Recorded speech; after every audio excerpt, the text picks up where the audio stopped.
Hello guys, welcome to smart study tips. तो कैसे हैं आप सब? आई होप आप सब बहुत अच्छे होंगे और प्रिपरेशन करने के लिए बहुत अच्छे से तैयारी करके आए होंगे। ठीक है, तो बी रेडी, हम लोग प्रिपरेशन करने वाले हैं, बहुत ही अच्छे से करेंगे। सो हमारा ये जूलॉजी का सेकंड पेपर का इंपॉर्टेंट क्वेश्चंस मैं आपको प्रोवाइड करने वाली हूँ।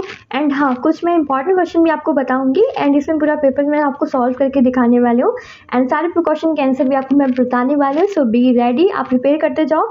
आई होप आपका यही सिलेबस होगा, इसी के अकॉर्डिंग प्रिपरेशन करो। इसमें कुछ क्वेश्चंस होंगे जो कि आपके सिलेबस में थोड़ा सा मिसमैच होंगे, तो आप थोड़ा सा क्या कहते हो रिलेटेड क्वेश्चन पढ़ के जाया करो। ठीक है, ऐसा नहीं है कि आप एग्जैक्टली पढ़ लेते हो, ऐसा नहीं होता है कि सेम क्वेश्चन पेपर, हाँ कुछ जगह सेम आ सकता है लेकिन एग्जैक्टली सेम नहीं आता डियर। ठीक है, तो आप थोड़ा सा रिलेटेड क्वेश्चन पढ़ के जाइए, एकदम डिपेंड मत हो जाइए कि हम क्वेश्चन पेपर पढ़ के गए तो नहीं आया, ऐसा कुछ भी नहीं होता है। थोड़ा सा डिपेंडिंग मत रहिए ना, थोड़ा सा रिलेटेड भी पढ़ के जाओ, थोड़ा सिलेबस भी पढ़ लो। एक दिन पहले 2 दिन पहले से प्रिपरेशन करिए ताकि आपको और अच्छे से प्रिपरेशन हो जाए, नंबर और अच्छे आए। ठीक है, आते हैं हमारा पहला क्वेश्चन पे। हमारा पहला क्वेश्चन बहुत ही इंपॉर्टेंट, माइक्रोकांडिया की संरचना एवं कार्यों की वर्णन कीजिए। जैसा कि मैं आपको बताने वाली हूँ कि माइक्रोकांडिया क्या होता है। ठीक है, जो माइक्रोकांडियन झिल्ली से बंधा अंग लगभग सभी कोशिका द्रव्य में पाया जाता है।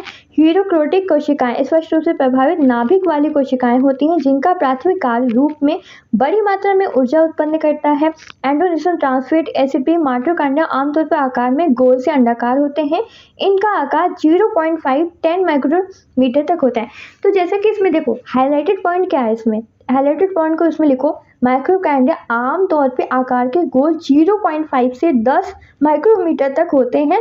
तो इसमें आपको बताना है इसके आकार कितने होते हैं, 0.5 से 10 माइक्रोमीटर तक होते हैं। तो ये आपका हाईलाइटेड पॉइंट है, इसे आप नोट करके चलो। ठीक है, आते हैं नेक्स्ट में क्या लिखा है। ऊर्जा उत्पादन के अलावा माइक्रोकांडिया भंडारण भी करता है।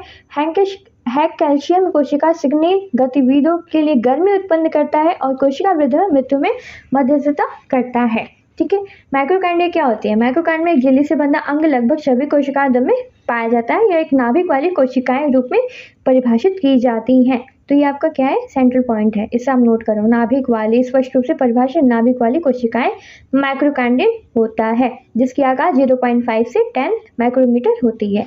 ठीक है, आते हैं नेक्स्ट क्वेश्चन पे। इसकी संरचना देख लो, संरचना के बारे में क्या है। ये माइक्रोकांडिया 2 झिल्ली होती है, एक आंतरिक होती है दूसरी बाहरी होती है। यह एक इंट्रोवेवन ग्रैप द्वारा अलग होती है। ठीक है, बाहरी झिल्ली में फैटिक एसिड का विस्तार एंड्रोलाइन एवं ऑक्सीकरण में शामिल एंजाइम में होते हैं। और आपका आता है आंतरिक झिल्ली के भीतर एक क्षेत्र में क्रैप्स और फैटिक एसिड चक्र एंजाइम, साथ ही डीएनए, आरएनए, राइबोसोमल और कैल्शियम ग्रेनुल शामिल होते हैं। तो ये आपका क्या है, मुख्य पॉइंट है। मुख्य पॉइंट मतलब कि इंपॉर्टेंट पॉइंट्स आपको हाईलाइटेड करके लिखने हैं ताकि एग्जामिनर आपके डायरेक्ट पॉइंट को देखे और डायरेक्ट फुल मार्क्स दे दे। ठीक है, ऐसे ही लिखते हैं। नेक्स्ट आते हैं माइक्रोकांडिया के कार्य क्या है, इसके बारे में देख लो। जैसे 10 कार्य, मैंने तो इसमें आपको एक ही कार्य बताया, आपको बाकी 5 कार्य पढ़ के जाना, 5 आप लोग पढ़ लीजिएगा। ठीक है, एंड ऊर्जा उत्पादन क्या है? ऊर्जा उत्पादन में आपका आता है साइट्रिक एसिड चक्र, जिसे अक्सर क्रैप चक्र के रूप में माना जाता है। माइक्रोकांडिया में अधिकांश एटीपी उत्पादन के लिए जिम्मेदार होते हैं। इसे ऑक्सीडेटिव फॉस्फोरेटिक में जाना जाता है। ये आपका इंपॉर्टेंट हाईलाइटेड पॉइंट है, नोट करते जाओ, जो मैं बोल रही हूँ हाईलाइटेड करते जाना। ठीक है, आते हैं नेक्स्ट से निष्कर्ष। देखो बहुत ही इंपॉर्टेंट पॉइंट है हमारा निष्कर्ष, कंक्लूजन।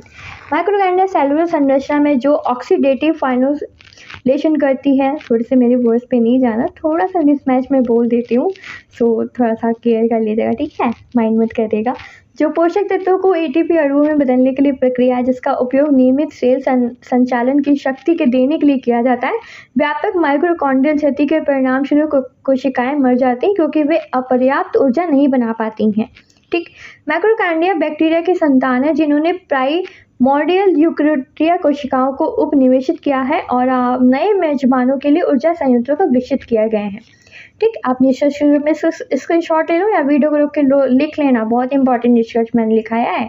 ठीक है, एंड देखो इसका संरचना ऐसे ही बनाना है, संरचना बनाना इंपॉर्टेंट है। एंड नहीं भी बनाएंगे तो भी चलेगा, बट मेरा यही कहना है कि आप ऐसे इंस्ट्रक्शन बना लेना। क्या करना, थोड़ा सा बनाना। ठीक है, जैसे कि ऐसे ये पूरा ऐसे बना लेना, देन थोड़े से ऐसे, मतलब ये थोड़े थोड़े पॉइंट्स से इंक्लूड कर दो, ये ऐसे थोड़े थोड़े पॉइंट्स लिख देना। ठीक है, ऐसे आप अगर बना दोगे स्ट्रक्चर तो भी चलेगा, आपको मार्क्स मिल जाएगा इसमें। ठीक, आते हैं नेक्स्ट में, हमारा नेक्स्ट है कोशिका कला का द्रव मोजेक मॉडल क्या है। कोशिका कला का द्रव मोजेक मॉडल देख लो। एंड कोशिका झिल्ली का द्रव मोजेक मॉडल बताता है कि झिल्ली कैसे तरल रचीली कई अलग अलग घटकों मैक्रोमोलिक्यूल से बनी होती है। यह संरचना झिल्ली को कोशिका के साथ चलने और विभिन्न कार्य करने की अनुमति देती है, जिसमें होमोटिस्म को बनाए रखने के लिए सेल ऑर्गेनेल की सुविधाजनक बनाना, संचार और बहुत कुछ शामिल है। ठीक है, आ रहे हैं हमारा नेक्स्ट है राइबोसोमल्स क्या होते हैं। राइबोसोमल्स के बारे में बताओ क्या होते हैं राइबोसोमल्स हमारा। एक थोड़ा रुको देखो, ये हमारा क्या है, कोशिका है। कोशिका क्या है, देखो कोशिका ड्रॉप मोजेक मॉडल है। ये हमारा ये कोशिका ड्रॉप मोजेक मॉडल के बारे में देख लो, ऐसे ही बनता है। आप क्या करना है, ऐसे थोड़ा बना देना। ठीक है, ऐसे करके ऐसे करके बना देना। ठीक है, ऐसे लिख देना तो भी नंबर मिल जाएगा। ठीक, आते हैं राइबोसोमल्स क्या होते हैं। राइबोसोमल्स प्रोटीन और राइबोस आरएनए से बने होते हैं। प्रोकैरियोट्स के विषय में राइबोसोम लगभग 40% प्रोटीन और 60% हैरो आरएनए पाए जाते हैं। यूकेरियोट्स में राइबोसोम लगभग आधा प्रोटीन और आधा आरएनए होता है। राइबोसोमल्स आमतौर पर 3 या 4 आरएनए और लगभग 40 से 80 राइबोस प्रोटीन से बने होते हैं। बहुत इंपॉर्टेंट है, इसे आप शॉर्ट में ऐसे लिख दोगे और भी लिखना है, यही नहीं कि इतना ही लिख के चले आना है, और भी थोड़ा सा लिख देना है, ऐसा नहीं इतना लिख के चले आना। ठीक है, आते हैं नेक्स्ट पे। हमारा नेक्स्ट क्वेश्चन क्या था, हाँ, कोशिका चक्र को परिभाषित कीजिए। मैं एक साथ सारे क्वेश्चन बताऊं ताकि आंसर आपको फटाफट बताते चलूं। एंड इसमें देखो पहले कोशिका चक्र के बारे में पढ़ेंगे, क्रमोचित एंड उत्तक संवर्धन के बारे में। तीनों क्वेश्चन मैं साथ में बता रही हूँ, तो आप अपने अकॉर्डिंग देख लेना। ठीक है, कोशिका विभाजन देख लीजिए, ऐसे आएगा, तो आप इसका स्क्रीनशॉट लेके इसे पढ़ लेना, बहुत इंपॉर्टेंट है। कोशिका चक्र मैं थोड़ा सा आपको बता देती हूँ। घटनाओं का यह एक अनुक्रम जिसमें कोशिका अपने जीनोम का द्विगुणन एवं अन्य संगठन संश्लेषण में और तत्पश्चात विभाजित होकर 2 नूतन संस्कृत कोशिकाओं का निर्माण करती है, इसे कोशिका चक्र कहते हैं। यद्यपि कोशिका वृद्धि में एक सतत प्रक्रिया है। डीएनए संश्लेषण कोशिका चक्र की एक विशिष्ट डीएनए संश्लेषण, ये आपका इंपॉर्टेंट लाइन है, इसे नोट करो। ठीक है, इसे नोट कर लो, हाईलाइटेड पॉइंट को नोट करिए। एंड नेक्स्ट आते हैं, कोशिका विभाजन के दौरान प्रतिक्रिया गुणसूत्र जटिल घटनाक्रम में संचित केंद्रों में वितरित हो जाते हैं। ये समस्त घटनाएं आनुवांशिक नियंत्रण करने के लिए अंतर्गत होती है। ठीक, आते हैं हमारा, आप क्या है हमारा देख लो जल्दी से, इसे भी कंप्लीट करो। कोशिका दम में कोशिकाएं कौन सी कोशिकाएं होती हैं, इसके बारे में पशु, पौधे, कवक, प्रोटिस्ट कोशिकाएं, यूकेरियोटिक कोशिकाएं, ये सब हमारे 2 मुख्य चरण विभाजित इंटरफेज एंड एम चरण माइक्रोफेज, जिसमें साइकोनोटिस भी शामिल हैं।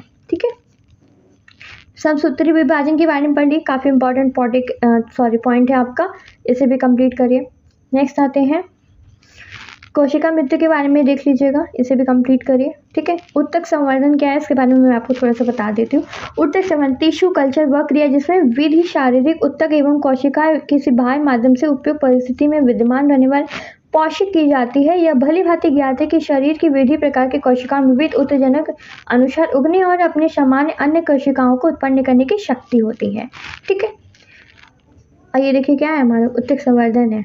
ठीक है, आते हैं मनुष्य में कितने प्रकार के उत्तक पाए जाते हैं, आप लोग कमेंट सेक्शन में बताइएगा। ठीक है, मनुष्य में कितने प्रकार के उत्तक पाए जाते हैं, बताना जल्दी। एंड आते हैं, मनुष्य में 4 प्रकार के उत्तक पाए जाते हैं। कौन कौन से, देखो, उपकला, संयोजी, मांसपेशी और तंत्रिका। कौन कौन से उत्तक पाए जाते हैं, बताओ, उपकला, संयोजी, मांसपेशी और कंश तंत्रिका। ठीक है, इसके बारे में आपको मैं डिटेल्स में देख लीजिए, लिखा हुआ है। उपकला क्या है, संयोजी क्या है, संयोजी, फिर है हमारा क्या, तंत्रिका। प्रत्येक प्रकार के उत्तक अद्वितीय गुण होते हैं जो इस शरीर के भीतर अपने विशिष्ट कार्यों के करने की अनुमति देते हैं। शरीर संरचना विज्ञान और शरीर विज्ञान के अध्ययन में विभिन्न प्रकार के उत्तकों की संरचना और कार्यों को समझाना महत्वपूर्ण है। ठीक, आते हैं मेंढक की आहार नला और हृदय चक्र के बारे में देख लेते हैं। मेंढक की आहार नला, मेंढक मांसाहारी होते हैं, मुख्य रूप से मकड़ियों, केंचुओं, मछलियों, घोंगे, छोटे मेंढक और छोटे कीड़ों को खाए जाते हैं। अपनी लंबी जीभ की सहायता से पकड़े और पेट में पूरी तरफ से निकल जाते हैं। मेंढक का आहार नला, आहार नला क्या होता है, बताओ जल्दी से। आहार नला क्या होता है, यह भोजन को पिजाने का या निकलने में शामिल होता है। अन्न प्रणाली एक लंबी और पतली नली होती है जो मुंह को जोड़ती है, गर्दन, वक्षा और डायफ्राम में होते हुए पेट में जाती है। खुले और बंद होने के नियम में ध्यान पेशी स्पक्टर द्वारा रखा जाता है। ठीक है, हृदय चक्र क्या है, हृदय चक्र एक दिल की धड़कन की शुरुआत से दूसरे की शुरुआत तक मानव हृदय का प्रदर्शन है। इसमें 2 अवधि होती है, जिसमें एक दौरान हृदय की मांसपेशियां शिथिल हो जाती है और रक्त से भर जाती है, जिसमें डायस्ट्रोल कहा जाता है। इसके बाद मजबूत संकुचन और रक्त पंप करने की अवधि होती है, जिसमें सिस्टोल कहा जाता है। ठीक है, हमारा नेक्स्ट था मासिक धर्म क्या होता है। मासिक चक्र क्या है, इसके बारे में क्वेश्चन पुटअप किया गया है ना, लास्ट में क्वेश्चन है एक, देखिए क्या है मासिक धर्म क्या होता है, इसके बारे में देख लीजिए। मेंस्ट्रुएशन साइकिल क्या होती है।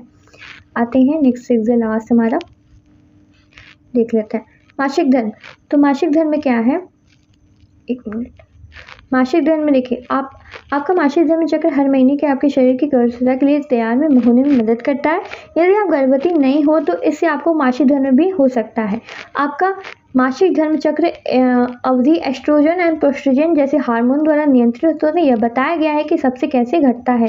आपके पास 2 अंडाशय और प्रत्येक अंडे में एक अच्छा गुच्छा होता है। अंडे बहुत छोटे होते हैं, नग्न आंखों से देखने के लिए बहुत छोटे होते हैं। मासिक धर्म में ये होता है, जिसमें हमारे 40 से 80 की महिलाओं को तक नहीं होते हैं। ठीक है, तो आप ऐसे ही मासिक धर्म के बारे में ऐसे एक्सप्लेन कर देना, इसका स्क्रीनशॉट ले लेना, या तो ऐसे वीडियो रोक के नोट कर लेना।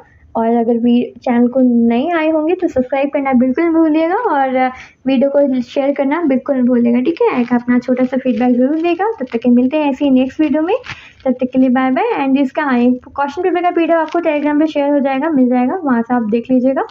So thank you for watching.